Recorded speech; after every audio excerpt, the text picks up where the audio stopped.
जय गुरु जी, शुक्राना गुरु जी। संगत जी, आज हम पढ़ेंगे शिव पुराण में व्यास जी के जन्म की कथा। श्री पराशर जी एक दिन तीर्थ यात्रा करते समय यमुना नदी के तट पर पहुंचे। उस समय मल्लाह भोजन कर रहा था। मुनि ने उससे यमुना पार पहुंचाने के लिए कहा। मल्लाह ने अपनी पुत्री मत्स्यगंधा को कहा, हे पुत्री, ये मुनि हस्यंती के पुत्र तपस्वी पराशर ऋषि यमुना पार जाना चाहते हैं। मैं भोजन कर रहा हूँ, अतः तुम इन्हें नाव में बैठाकर यमुना पार पहुँचा दो। ऋषि को नाव में बैठाकर वह नाव को खेने लगे। मुनि उस पर मोहित हो गए और उसका दाया हाथ पकड़ लिया।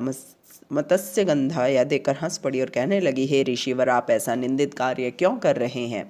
आपका जन्म तो वशिष्ठ जी के उत्तम वंश में हुआ है। मैं तो निषाद कन्या हूँ, यह कैसे संभव है? उसकी बात सुनकर ऋषिवर ने उसका हाथ छोड़ दिया। वे यमुना पार तो पहुंच गए, परंतु कामदेव उन पर हावी हो गया। तब उन्होंने फिर से निषाद कन्या मत्स्यगंधा का हाथ पकड़ लिया। मत्स्यगंधा ने घबराकर ऋषि पराशर से कहा, मैं दुर्गंध युक्त वाले सांवले रंग की निषाद कन्या हूँ और एक आप श्रेष्ठ मुनि हैं। भला कांच और श्रवण का संयोग कैसे संभव है? इसके अतिरिक्त शास्त्र भी दिन में संभोग करने की इजाज़त नहीं देता। आप रात्रि होने की प्रतीक्षा करें। यह सुनकर मुनि पराशर ने अपने योग बल से दिन में ही रात्रि का समान अंधकार फैला दिया और उसके साथ अपनी तृष्णा शांत की। मत्स्यगंधा लज्जित तथा आश्चर्य में डूबकर उनसे बोली, हे मुनीश्वर, आप तो चले जाएंगे, परंतु मेरा क्या होगा? ऋषि बोले, हे बालिके, इस समय तू मेरे साथ आनंद कर। मुझे अपनी कामना बता, मैं उसे अवश्य पूरा करूंगा। मेरी आज्ञा मानने के कारण तू सत्यवती कहलाएगी। इस पर वह बोली, मेरे इस कार्य को माता पिता व अन्य कोई न जान सके। मेरा कन्या धर्म समाप्त न हो, मुझे आपके समान ही तपस्वी तथा शक्तिशाली पुत्र प्राप्त हो। पराशर जी ने कहा, हे सुंदरी, तुम्हारी सभी मनोकामनाएं पूर्ण होगी। तुम्हारे गर्भ से श्री हरिकांश तेजस्वी पुत्र उत्पन्न होगा। इस प्रकार कहकर पराशर मुनि ने यमुना जी में स्नान किया और वहां से चले गए। मत्स्यगंधा अर्थात सत्यवती ने समय आने पर सूर्य के समान महान तेजस्वी बालक को जन्म दिया। उसका नाम व्यास रखा गया।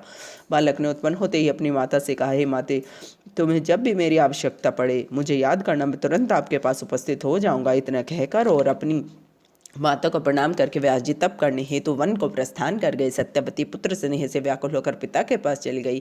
इधर व्यास जी की तपस्या पूर्ण हो गई। उन्होंने वेदों की शाखाओं का विभाजन किया। इस कारण उनका नाम वेद व्यास पड़ गया। अब वेद व्यास जी तीर्थ यात्रा तथा पिंड दान आदि करके शिवलिंग के विषय में विचार करने लगे कि कोई ऐसा सिद्धि देने वाला लिंग हो जिसकी आराधना द्वारा सब विद्याएं प्राप्त करके प्राण रचने की योग्यता प्राप्त कर सकूं। वे ध्यान मग्न हो गए। कुछ समय पश्चात उनका ध्यान टूटा तो वे बोले, मुझे ज्ञात हुआ है कि धर्म, अर्थ, काम, मोक्ष प्रदान करने वाले इस आविंडक महाक्षेत्र में मध्यमेश्वर शिवलिंग स्थित है। इसके अतिरिक्त काशी में और कोई ऐसा शिवलिंग नहीं है। यही लिंग सभी की मनोकामनाएं पूर्ण करता है, इसलिए मैं इसी लिंग की पूजा करूंगा। इस कारण मैं भी पुराणों का निर्माता बन जाऊंगा। यह विचार करने के बाद गंगा स्नान करने के बाद वेद व्यास जी व्रत करने लगे।